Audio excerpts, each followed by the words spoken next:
Here are 5 reasons we need to reevaluate our relationships with weed in 2023.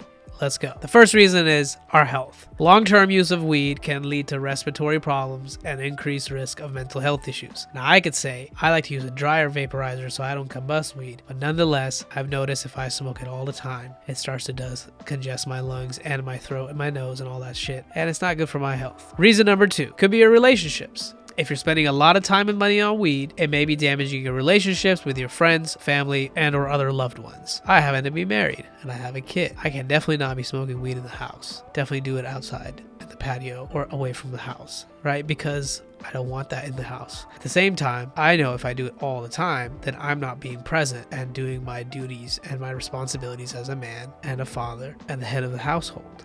So that's a real problem for me if I don't manage my habit. And I hope you consider whatever is at stake for you to apply this reason for your situation. Reason number 3 could simply be your finances. Now, funny enough, this is the year in the last, let's say 6-7 years that I've spent the least amount of money on weed, because I've definitely spent a lot, thousands and thousands of dollars in the previous years because I love this so much. So your finances are important. If you're spending a significant amount of money that you don't have, or money you're borrowing, or because you're living paycheck to paycheck, at some point it's going to cause financial strain, and it's going to prevent you from achieving what you want in life, and it will prevent you from being able to do other things that you want that you could do with those finances otherwise. So that's a really important reason, number 3. Reason number 4, your productivity. Using weed, you can't lie to yourself. I know some people claim it makes them more productive and focused. I'll give you that some sativa can wire you for a minute, but weed definitely impairs your cognitive function. You're not as sharp as you could be, and it can make it difficult to be productive and stay focused and concentrate. So at some point, if you use it too often, it will make it so that you're not so productive with your day-to-day life, and you will fall behind, and that will increase stress, which could be a vicious loop to continue to keep smoking because it's the only thing that you feel gives you momentary stress relief. I know I've been in that loop.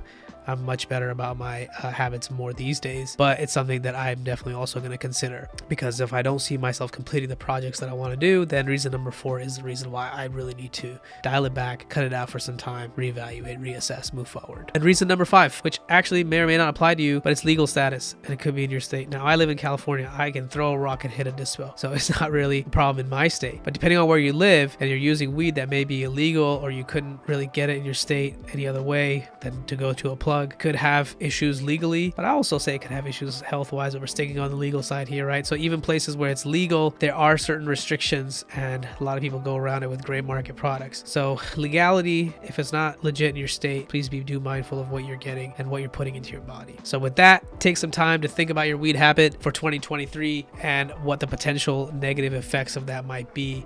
And if it's time to make a change and you need support and a community, Better Yourself got your back, and I would love to talk to you. We're in this shit together.